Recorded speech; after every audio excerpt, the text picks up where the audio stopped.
और मायावती जी को तो मजबूरन इंडिया गठबंधन में आना होगा। बस आना होगा, लेकिन अभी तक तो मना कर रहे हैं कि आना होगा, वो मजबूरी है अभी।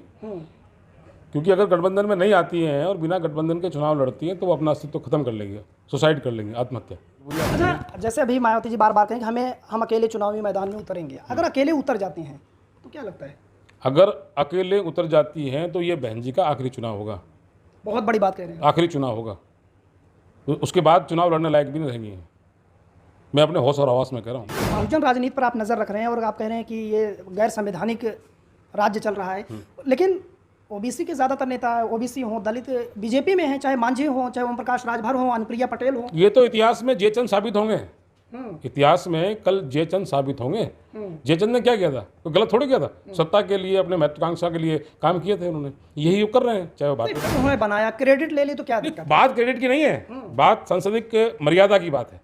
बात क्रेडिट की बात नहीं है। क्रेडिट क्या कम हो जाता क्या? अगर राष्ट्रपति जी आ जाती, महिम राष्ट्रपति आती तो क्रेडिट क्या कम होता क्या? सरकार तो वो है, सरकार थोड़ी हो, नाम तो नहीं का होता। लेकिन ये दलित और पिछड़ों का और आदिवासियों का अपमान है कि तुम हवन में नहीं बैठोगी क्योंकि तुम अछूत हैं, तुम शेड्यूल कास्ट हैं, तुम शेड्यूल ट्राइब हैं। पिछली बार गोविंद जब भूमि पूजन हुआ उनको नहीं बुलाया था पिछली बार।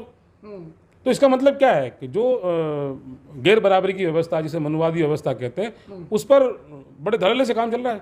अभी टोटल कहीं ना कहीं कंफ्यूज है कि वो आज़ाद समाज पार्टी के साथ जाए, या वो सवाल उठाता है कि बीएसपी जो है अब निष्क्रिय हो गई है। दलित इस 2024 के इलेक्शन में किसी के साथ नहीं जाएगा, संविधान के साथ जाएगा। ये मान के चलो आप, किसी भी नेता का प्रभाव नहीं होगा किसी के पास। 2-4 लोग होते हैं, 10-15% लोग होते हैं जो बिल्कुल ही पीछे लघु होते हैं, लेकिन उसके अलावा नहीं जाएगा। समझ चुका है कि लोकतंत्र अगर बचाना है तो भाजपा को रोकना होगा तीसरी बार। अगर दिल्ली की कुर्सी पर काबिज होना है तो आपको लखनऊ होकर दिल्ली आना पड़ेगा, क्योंकि उत्तर प्रदेश में 80 लोकसभा सीटें हैं, लेकिन वहां गठबंधन पर पेच फंसा हुआ है, क्योंकि मायावती जी बार बार कह रही हैं कि वो इस बार चुनावी मैदान में अकेले ताल ठोकेंगी। तो सवाल ये उठता है कि मायावती अगर अकेले चुनाव लड़ती हैं तो किसी का भी खेल बिगाड़ने का मादा रखती हैं, क्षमता रखती हैं। लेकिन पिछले दिनों मायावती जी की प्रियंका गांधी से मुलाकात हुई, जिसके बाद कयास लगाए जा रहे हैं कि बीएसपी जो है इंडिया गठबंधन का हिस्सा हो सकती है। तो हमारे साथ एक सहयोगी, क्या नाम है आपका? कपिल वर्मन। कपिल वर्मन जी, कैसे देख रहे हैं ये मुलाकात? इस मुलाकात से पहले भी कई मुलाकातें हुई हैं, कांग्रेस की और अन्य नीतीश बाबू जी की। और मायावती जी को तो मजबूरन इंडिया गठबंधन में आना होगा। बस आना होगा, लेकिन अभी तक तो मना कर रहे हैं कि आना होगा, वो मजबूरी है अभी। क्योंकि अगर गठबंधन में नहीं आती हैं और बिना गठबंधन के चुनाव लड़ती हैं तो वो अपना अस्तित्व खत्म कर लेंगे, सुसाइड कर लेंगे, आत्महत्या। लेकिन तैयारी तो जोर शोर से चल रही है। मेरी बात सुनो। क्योंकि देश का दलित, पिछड़ा और अल्पसंख्यक के ये मन बना चुका है कि ये कैन प्रकरण भारतीय जनता पार्टी को रोकना है सत्ता में आने से 2024 में। और उस स्थिति में कोई भी पार्टी अगर भारतीय जनता पार्टी को प्रत्यक्ष या अप्रत्यक्ष रूप से मजबूत करती हुई दिखेगी तो वो उससे छिटक जाएगा वोट, चाहे उसका पारंपरिक वोट क्यों ना हो, चाहे अखिलेश यादव हो, चाहे नीतीश बाबू हो, या जितनी भी पार्टियां हैं, मजबूरन उनको इंडिया गठबंधन में आना होगा। पहली बात तो उनका अस्तित्व का सवाल है, उनका अस्तित्व का सवाल है। दूसरा, जो लोकतंत्र पे हमला हो रहा है, जो संविधान को बिल्कुल निचोड़ दिया है, उनके जो नैतिक मौलिक मूल्य हैं खत्म कर दिए हैं, उनके लिए उनको सबको खाना पड़ेगा। और जनता मन बना चुकी है कि आपको इस पार्टी को हटाना है सत्ता से। लेकिन मायावती जी बार बार कहते हैं कि हम अगर किसी के साथ गठबंधन करते हैं तो हमारे वोट ट्रांसफर हो जाते हैं, लेकिन उनके हमारे नहीं आते हैं। गलत कह रही हैं वो। पिछली बार मुलायम सिंह, अखिलेश यादव हुआ था, अखिलेश यादव को 5 सीटें मिली, उसकी पत्नी और उसका भाई हार गए। मेरी बात समझ रहे हैं? और उनको 10 मिली। जब अकेली लड़ी आपके विधानसभा चुनाव तो 1 सीट आई मात्र, कहाँ गया वो वोट?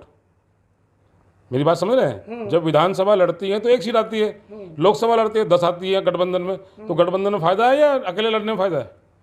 उनकी तरफ से बार बार तो यही मैं तो तर्क दे रहा हूँ, मैं तो इतिहास बता रहा हूँ भाई। अखिलेश 5 सीटों पर सिमट गए, उनकी पत्नी और उनका भाई धर्मेंद्र यादव हार गए, ठीक है। उधर 10 सीटें जीत गई, तो फायदा किसको हुआ? अखिलेश को हुआ या मायावती को? लेकिन बार बार यही बातें की जाती है। नहीं, वो तो करना कुछ भी करें, राजनीतिक मजबूरियां होती हैं। अच्छा, जैसे अभी मायावती जी बार बार कहें कि हम अकेले चुनावी मैदान में उतरेंगे, अगर अकेले उतर जाती हैं तो क्या लगता है? अगर अकेले उतर जाती हैं तो ये बहन जी का आखिरी चुनाव होगा, बहुत बड़ी बात कह रहे हैं। आखिरी चुनाव होगा। तो उसके बाद चुनाव लड़ने लायक भी नहीं रहेंगी है। मैं अपने होश और हवास में कह रहा हूँ। लेकिन दलित मुस्लिम समीकरण बिठाने की कोशिश हो रही है। दलित तो टूट जाएगा। हम्म, अगर वो अकेले चुनाव लड़ती है हम्म, तो दलित एक वोट नहीं देगा उनको, क्योंकि सवाल बाबा साहब के संविधान पर है, आँच वहाँ आ रही है। उनके जो मूल्य हैं, संवैधानिक मूल्य, उन पर आँच आ रही है। बसपा पे बड़े सवाल उठाए जा रहे हैं। कोई कहता है बीजेपी की बी टीम है, ये सवाल। नहीं, ये देखो राजनीतिक बातें होती है, मैं उस पर नहीं जाऊंगा। मेरा तो मकसद ये है कि इस समय जो भी, चाहे वो सोशलिस्ट हो, सेकुलर हो, चाहे वो अम्बेडकरी हो, चाहे वो अन्य जितने भी हो, कम्युनिस्ट हो, उनका एक ही मकसद है कि ये जो गैर संवैधानिक, जो गैर मानवीय जो सरकारें चल रही हैं, निरंकुश हैं, तानाशाह हैं, जिनका संविधान से कोई लेना देना नहीं है। अभी महिला आरक्षण बिल पास हुआ आनंद फानंद में। कोई भी बिल पास होता है तो जिसको फायदा मिलता है उससे राय ली जाती है। पूरे देश में राय ली जानी चाहिए थी महिलाओं से, कैसे कैसे बनना चाहिए, कैसे नहीं बनना चाहिए था। बहुजन राजनीति पर आप नज़र रख रहे हैं और आप कह रहे हैं कि ये गैर संवैधानिक राज्य चल रहा है, लेकिन ओबीसी के ज़्यादातर नेता ओबीसी हों, दलित बीजेपी में हैं, चाहे मांझी हों, चाहे ओम प्रकाश राजभर हों, अनुप्रिया पटेल हों। ये तो इतिहास में जयचंद साबित होंगे। इतिहास में कल जयचंद साबित होंगे। जयचंद ने क्या किया था? कोई गलत थोड़ी किया था। सत्ता के लिए, अपने महत्वाकांक्षा के लिए काम किए थे उन्होंने। यही वो कर रहे हैं, चाहे वो बातें। बीजेपी तो सबको साथ लेकर चल रही है। साथ कहाँ लेके चल रही है? कहाँ लेके चल रही है? आपने बोला कि राष्ट्रपति हमने बनाया, पिछड़े आदिवासी राष्ट्रपति हैं, आदिवासी को हमने राष्ट्रपति बनाया, और राष्ट्रपति वो राष्ट्रपति बनाया सदन में ना तो उसका फीता कटवाया उनसे, ना उन्होंने उद्घाटन करवाया। मेरी बात समझ रहे हो? तो आपने नाम का बनाया। सदन का मतलब ये होता है लोकसभा, राज्यसभा और राष्ट्रपति। राष्ट्रपति के बिना सदन का कोई महत्व नहीं है। आपने सदन को खत्म कर दिया। नहीं, नई संसद उन्होंने बनाया, क्रेडिट ले ली तो क्या दिक्कत? बात क्रेडिट की नहीं है, बात संसदीय मर्यादा की बात है। बात क्रेडिट की बात नहीं है। क्रेडिट क्या कम हो जाता है क्या? अगर राष्ट्रपति जी आ जाती, महिम राष्ट्रपति आती, तो क्रेडिट क्या कम होता क्या? सरकार तो वो है, सरकार थोड़ी हो। नाम तो नहीं का होता है। लेकिन ये दलित और पिछड़ों का और आदिवासियों का अपमान है कि तुम हवन में नहीं बैठोगी क्योंकि तुम अछूत हैं, तुम शेड्यूल कास्ट हैं, तुम शेड्यूल ट्राइब हैं। पिछली बार गोविंद जब भूमि पूजन हुआ उनको नहीं बुलाया था पिछली बार। तो इसका मतलब क्या है कि जो गैर बराबरी की व्यवस्था, जिसे मनुवादी व्यवस्था कहते हैं, उस पर बड़े धड़ल्ले से काम चल रहा है। उसको इम्प्लीमेंट सवाल पे आते हैं कि चंद्रशेखर जो भीम आर्मी है, आज़ाद समाज पार्टी, कहा जा रहा है कि आरएलडी, एसपी इंडिया गठबंधन के हिस्सा हो सकते हैं। अब बीएसपी अकेले, तो लगता नहीं कि ये जो दलित वोट है कहाँ जाएगा? नहीं, दलित वोट किसी के कहने पे नहीं जाएगा अब के, क्योंकि अभी मरने जीने का सवाल है। क्योंकि डॉक्टर भीमराव अम्बेडकर का जो संविधान है वो दलितों के लिए सर्वोपरि है, क्योंकि वो है तो वो जिंदा है। उसका होना संविधान पर निर्भर करता है। दलितों का होना संविधान पर है, संविधान के होने पर निर्भर करता है। और संविधान आज खतरे में है। संविधान आज खतरे में। दोनों पार्टियों के समर्थक हैं, वो जितोड़ मेहनत कर रहे हैं, तो बटेंगे तो ना? नहीं, बटना कुछ नहीं बटेगा। अब के चुनाव जिस तरह मुस्लिम देते हैं ना कि भारतीय जनता पार्टी को हराना है, जो भी हराने वाला कैंडिडेट है उसको वो देते हैं, यही हाल अब के होगा। दलित आपके भारतीय जनता पार्टी को हराने वाले व्यक्ति को वोट करेगा। वो ये नहीं देखेगा कि ये बहन जी का प्रत्याशी है या चंद्रशेखर आज़ाद का प्रत्याशी है। अब के सारे नेता फेल हो जाएंगे, सारे नेताओं का प्रभाव। अच्छा, क्या वजह है कि राहुल गांधी भी अब ओबीसी चिल्लाने लगे? मजबूरी है ना, अस्तित्व का सवाल है भाई, अस्तित्व का सवाल है।